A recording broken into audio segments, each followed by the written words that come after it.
여러분 안녕하세요. 생강남 ETF입니다. 연휴가 끝나고 국내 시장도 다시 개장을 했는데요. 이번에는 지난 금요일과 월요일에 미국의 시장이 하락을 했기 때문에 이틀치의 하락을 한 번에 받아서 꽤나 하락의 폭이 큰 모습을 보이고 있습니다. 이렇게 큰 시장의 변동성은 이어지고 있는데요. 그럼 이번에도 시장의 주요 흐름과 이슈들에 대해서 한번 관련된 내용을 살펴보겠습니다. 현재 미국의 증시는 이번 주에 발표가 되는 물가와 실적을 앞두고서 패드의 긴축에 대한 우려와 월가의 거물들이 부정적인 전망을 내면서 좋지 않은 흐름을 이어가고 있는데요. 따라서 현지 시간으로 10일 다우지수는 0.32%가 더 하락을 했고요.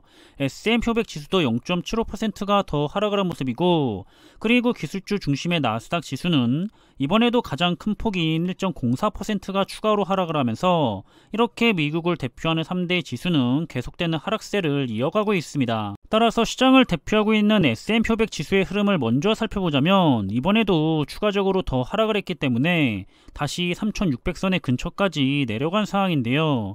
그래서 다시 고점에서 마이너스 27%의 지점인 3500선의 지지선을 향해서 내려가게 될지 중요해진 시점에 놓여 있습니다. 이렇게 S&P 500 지수는 여전히 쌍바닥의 지지선 근처에서 머물고 있는데요. 이제는 시장을 움직일 세 가지 큰 이벤트들은 미국의 9월의 PPI와 CPI의 수치, 그리고 기업들의 3분기 실적 발표에 따라서 그 결과를 보며 방향을 잡고 다시 상승을 하던지 더 하락을 하던지 움직이게 될 거라고 생각을 하고 있는 중입니다. 그리고 오늘 미국의 증시를 하락시킨 원인은 JP모건의 CEO가 앞으로 미국은 6에서 9개월 안에 경기 침체가 올 수 있다고 하면서 주가는 지금부터 20%가 추가로 폭락할 것이라는 발언에 시장이 요동을 쳤는데요. 내용을 조금 더 자세히 살펴보자면 일단 미국의 경제는 아직까지는 상당히 괜찮은 편이라고 언급을 했습니다.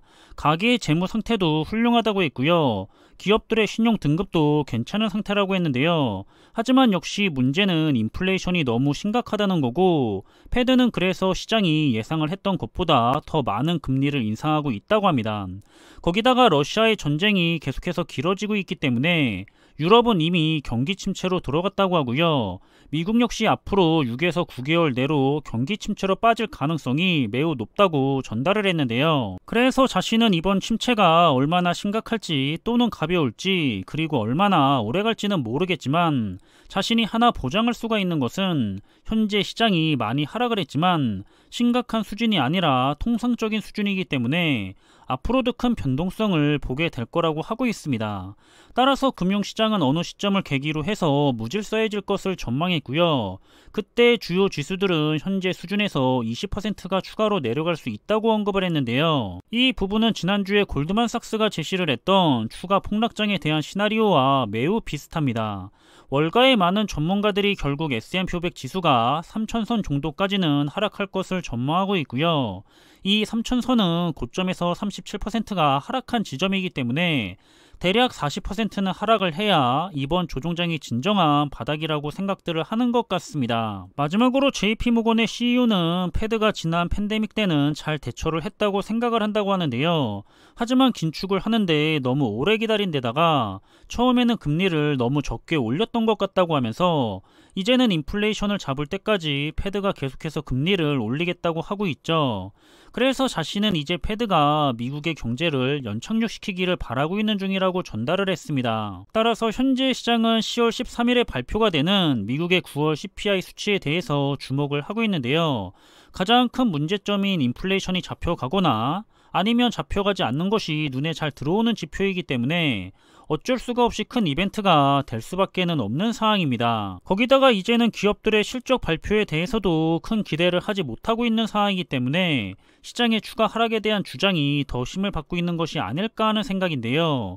이번 3분기도 우려가 되고 있지만 다음 4분기 역시도 좋지 못할 것을 많이 전망하고 있습니다. 이론적으로는 둔화되는 경기와 함께 달러의 강세가 지속이 된다면 미국 대부분의 기업들의 절반 이상은 해외에서 매출을 얻어가기 때문에 S&P 500의 모든 섹터에서 상당한 실적 하락이 나타날 수가 있는데요.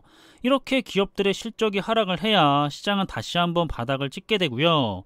이게 진정한 바닥이기 때문에 그 후부터는 다시 반등을 시작한다고 하는 게 일반적인 약세장의 마지막 4단계 모습이라고 합니다. 따라서 우리 투자자들도 이런 현재 조종장에서 취할 수가 있는 투자의 행동들이 있는데요. 첫 번째 행동은 언제나 시장의 하락의 끝이나 상승의 시기를 정확하게 맞출 수가 없기 때문에 안전하게 평균의 성과를 꾸준하게 가져가기 위한 적리식 투자를 진행할 수가 있겠고요. 두 번째 행동은 본인 스스로가 판단을 했을 때 지금보다는 시장이 추가적으로 하락할 가능성이 크거나 확실하다고 생각이 된다면 잠시 뒤로 물러나서 관망을 하면서 여유 현금을 더 모아보는 것도 하나의 방법이 될 겁니다. 자신이 생각하는 적정 하락이 이루어지고 나면 다시 투자를 진행할 수가 있겠고요. 다만 우리들이 절대로 하지 말아야 하는 행동은 손해 구간인데도 불구하고 손절을 하는 행위죠. 손해 구간에서 손절을 하면 그대로 손해보고 끝나는 거고요. 그리고 시장을 예측해 가면서 그때그때 매수와 매도를 반복을 해도 대부분의 투자자들은 시장의 지수보다도 못하는 투자의 성과를 가져가게 될 겁니다. 이건 전문가들도 마찬가지고요. 장기적으로 지수를 이기는 전문가들은 아주 극소수에 불과하다는 사실이죠. 오히려 손해를 안 보면 다행이고요. 사실 지난 코로나19 팬데믹 이후에 계속해서 시장이 상승만을 해왔었기 때문에 다들 투자로 돈 벌기가 엄청 쉬운 거였구나 하고 착각 아닌 착각을 많이 했을 겁니다. 실제로 주변에서도 자주 봤고요. 그래서 이번 조종장이 정말로 큰 마음의 고통을 주고 있는 것 같은데요. 하지만 이렇게 계속해서 길어지고 있는 시장의 조종장은 장기 투자자에게는 좋은 시간이라는 것을 이미 깨우친 투자의 대가들이나 소수의 전문가들은 계속해서 언급을 하고 있습니다.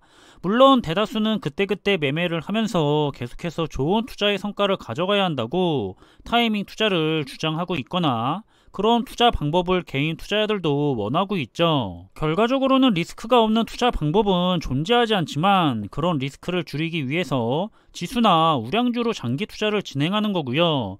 시장 평균의 성과나 투자 종목의 평균의 성과를 가져가기 위해서 꾸준하게 분할 매수의 효과를 보는 적리식 투자를 진행하는 겁니다. 적립식 투자의 효과는 장기적으로 훌륭한 성과를 돌려줬었다는 사실을 기억하셨으면 좋겠고요. 올해와 같은 이 1년이라는 조종장에서조차도 그걸 참지 못해서 좋은 자산을 모아가는 제대로 된 투자를 대부분이 하지 못하고 있습니다. 장기적으로 좋은 자산을 복리로 불려가는 것이 얼마나 어려운 일인지 다시 한번 보여주는 것 같은데요. 이번에도 결국에는 인내심이 강한 소수의 투자자들은 좋은 투자의 성과를 이어갈 거지만 아쉽게도 그렇지 못한 인내심이 부족한 투자자들은 좋은 투자의 성과를 가져가지 못할 겁니다.